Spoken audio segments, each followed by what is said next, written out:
warahmatullahi wabarakatuh. Waalaikumsalam warahmatullahi wabarakatuh. Kami dari kelompok 1. Satu. Saya Dede Sulistianingsih. Saya Hansa Zuraida. Saya Feni Riani. Kami akan mempresentasikan tentang pengertian dan konsep dasar pengelolaan kelas. Akan dijelaskan oleh Hansa.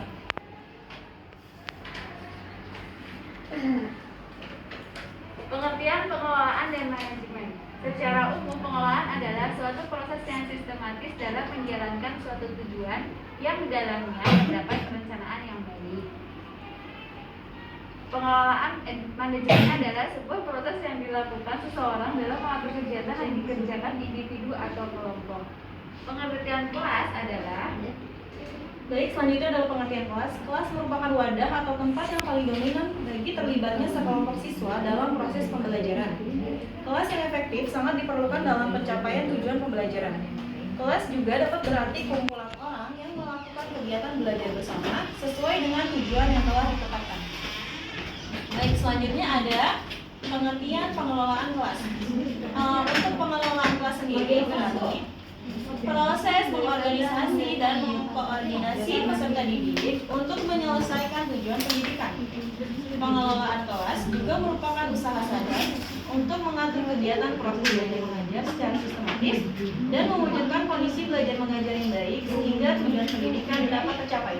pengelolaan kelas merupakan keterampilan guru menciptakan dan memelihara kondisi belajar yang optimal dan mengembalikannya apabila terjadi gangguan dalam proses belajar mengajar. Cara pelaksanaan pengelolaan kelas yang baik adalah guru harus menciptakan pola kegiatan yang berbeda-beda sesuai dengan kondisi dan keadaan kelas. Pentingnya pengelolaan kelas. Beberapa hal yang menjadikan pentingnya pengelolaan kelas. Yang pertama adalah pengalaman belajar yang positif mempunyai implikasi bagi siswa, guru, dan masyarakat luas.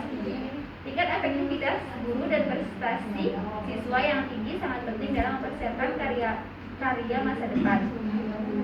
Mendorong peluang yang ada dan mendorong keterlibatan. Tujuan pengelolaan kelas. Perlu adanya keterampilan dalam pengelolaan kelas. Di antaranya adalah mendorong siswa mengembangkan tingkah lakunya sesuai tujuan pembelajaran, membantu siswa menghentikan tingkah lakunya yang menyimpang dari tujuan pembelajaran. Yang ketiga, membina hubungan interpersonal yang baik antara guru dengan siswa dan siswa dengan siswa. Yang keempat, mengendalikan siswa dan sarana pembelajaran dalam suasana pembelajaran yang menyenangkan. Demikian penjelasan kami tentang pengertian dari konsep dasar pengelolaan kelas. Jika ada yang ditanyakan, pengertian tujuan dari pengelolaan kelas. Saya Kalau menjelaskan apa yang terjadi jika pengelolaan kelas itu tidak efisien, situasi apa yang terjadi dalam kelas tersebut. Terima kasih. sama ada lagi? Sebentar. Ibu Salim. Nomor 1. Oh, ada yang nyala di sini.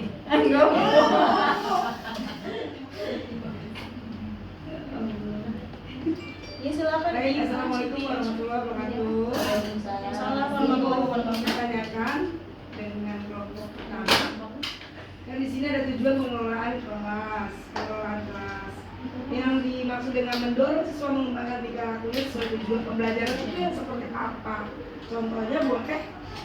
Boleh. Terima kasih. Sama-sama. Baik, satu orang lagi. Saya izin menjawab pertanyaan dari Bu Rini Kurniawati. Tadi inti dari pertanyaannya adalah intinya kayak dampak dari tidak efektifnya pengelolaan kelas sendiri ya Bu? Ya, pengaruhnya jika tidak efektif dan efisien dalam pengelolaan kelas. Kalau misalkan kita berpacu ke arti dari pengelolaan kelas sendiri itu kan tadi sebenarnya bagaimana seorang guru atau pendidik itu bisa memanajemen atau mengatur situasi kelasnya agar pembelajaran itu berlangsung dengan baik ya Bu. Jadi kalau misalkan ketika kita seorang guru gagal menciptakan dari satu kondisi, kedua kayak sarana atau alat-alat yang dibutuhkan untuk belajar sendiri, otomatis satu pasti pembelajaran tidak bisa berlangsung dengan baik. Karena misalkan suasananya anak-anak boring atau bosan gitu kan, itu kan pasti udah suasana kelasnya udah pasti nggak enak. Terus kedua misalkan kurangnya sarana atau alat-alat yang dibutuhkan untuk apa sih istilahnya ya, media pembelajarannya itu kurang untuk membantu proses pelajaran gitu. Jadi kita misalkan mau ngejelasin tentang eksperimen apa tapi kita nggak bawa alatnya, itu dari situ juga pasti anak-anak udah mulai nggak tertarik, jadi pembelajaran kurang efektif. Kalau misalkan hal-hal seperti itu terjadi, tujuan dari pembelajarannya sendiri juga pasti nggak tercapai, Bu, kayak gitu mungkin. Jadi intinya kenyamanan yang didapat dari suatu kelas nggak akan mencapai tujuan. Iya, kan sebenarnya tujuan dari pembelajaran sendiri bukannya nyamannya anak-anak doang kan, pasti kan kalau misalkan kita memulai suatu pembelajaran ya ada target-target yang mesti dicapai. Kalau misalkan faktor-faktor yang menunjang target tersebut tercapai tidak terpenuhi, otomatis target tersebut juga tidak bisa dicapai. Oke, terima kasih penjelasannya. Sama-sama. Bismillahirrahmanirrahim, saya akan coba menjawab pertanyaan dari Bu Aisyah tentang contoh apa yang mendorong siswa mengembangkan tingkah lakunya sesuai tujuan pembelajarannya. Kalau di sini yang bisa mendorong siswa untuk mengembangkan tingkah lakunya, salah satunya itu adalah motivasi belajar dari dirinya sendiri ya. Yang pertama, dorongan dari diri siswa itu untuk mencapai tujuan belajar. Misalnya tujuan belajarnya dia mau mendapatkan nilai bagus, berarti kan dia itu harus mendengarkan guru ketika sedang menjelaskan, terus juga mengerjakan tugas yang dikasih sama guru gitu. Jadi tuh tingkah lakunya dia itu berperan dalam dia memahami materi yang sedang diajarkan oleh gurunya, dan jadi dia terdorong untuk mengembangkan belajarnya itu. Jadi motivasinya itu lebih dari ke dirinya dia yang bisa memotivasi dia belajar. Yang motivasi utama sih dari diri sendiri sih. Misalkan dia tujuannya mau dapat peringkat 1 di kelas, atau dia tujuannya misalnya mau mendapatkan apresiasi dari gurunya kayak gitu.